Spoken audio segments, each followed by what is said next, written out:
2 ദിവസം മുൻപ് നെയ്യാറ്റിൻകരയിൽ മിഥുൻ മോഹൻ എന്ന ചെറുപ്പക്കാരൻ ആത്മഹത്യ ചെയ്തു. കാരണം പ്രണയനൈരാശ്യമാണ്. മരണപ്പെട്ടില്ലായിരുന്നുവെങ്കിൽ ഈ വർഷമോ അടുത്ത വർഷമോ ഒക്കെ നമ്മുടെ ഇന്ത്യക്ക് അഭിമാനമായി തീരാവുന്ന ഒരു കായിക താരം കൂടിയാണ് നമ്മുടെ മിഥുൻ മോഹൻ. പ്രണയനൈരാശ്യം എന്ന് പറയുമ്പോൾ 5 വർഷത്തോളം ഒരു പെണ്ണിനെ അന്ധമായിട്ട് സ്നേഹിച്ച് അവൾക്ക് വേണ്ടതെല്ലാം വാങ്ങിച്ചു നൽകി, പണത്തിന് പണവും നൽകി, വസ്ത്രങ്ങൾക്ക് വസ്ത്രവും നൽകി അവളുടെ പിന്നാലെ നടന്നതിന് അവൾ കൊടുത്ത സമ്മാനമായിരുന്നു പോയി ചത്തൂടെ എടാ എന്നുള്ള വാക്ക്. ആ ഒരു വാക്കിന്റെ മനോവിഷമത്താലെ മനസ്സ് തെറ്റി ആത്മഹത്യയിലേക്ക് പോയതാണ് നമ്മുടെ മിഥുൻ മോഹൻ. എനിക്കൊരൊറ്റ സംശയമേ ഉള്ളൂ, ഞാൻ ഈ ഒരു പെണ്ണിന്റെ പേര് പല ന്യൂസ് ചാനലുകളിലും കയറി തപ്പി നോക്കി, എനിക്കെവിടെയും കാണാൻ സാധിച്ചില്ല. പല ന്യൂസ് ചാനലുകളും പെൺകുട്ടിയുടെ ഫോട്ടോ കൊടുത്തിട്ടുണ്ട്, പക്ഷേ അവളുടെ മുഖം മറച്ചിട്ടാണുള്ളത്. നമ്മുടെ കേരളത്തിൽ ഇതിനു മുൻപ് ഒരു പെൺകുട്ടി, ഒരു ഡോക്ടറായ പെൺകുട്ടി ആത്മഹത്യ ചെയ്തു ശ്രീധനത്തിന്റെ പേരിൽ.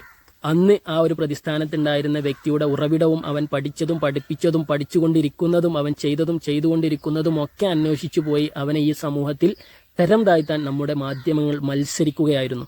വേണം വേണ്ട എന്നല്ല പറയുന്നത്, എന്തുകൊണ്ട് ഈ ഒരു സ്ഥാനത്ത് ഈ ഒരു ആൺകുട്ടി വന്നപ്പോൾ ഇവർക്ക് ശബ്ദമില്ലാതായിപ്പോയി? ഇവരെന്തുകൊണ്ട് ഈ പെൺകുട്ടിയുടെ ഫോട്ടോ പോലും മര്യാദയ്ക്ക് പുറത്തുവിടാൻ തയ്യാറാവുന്നില്ല?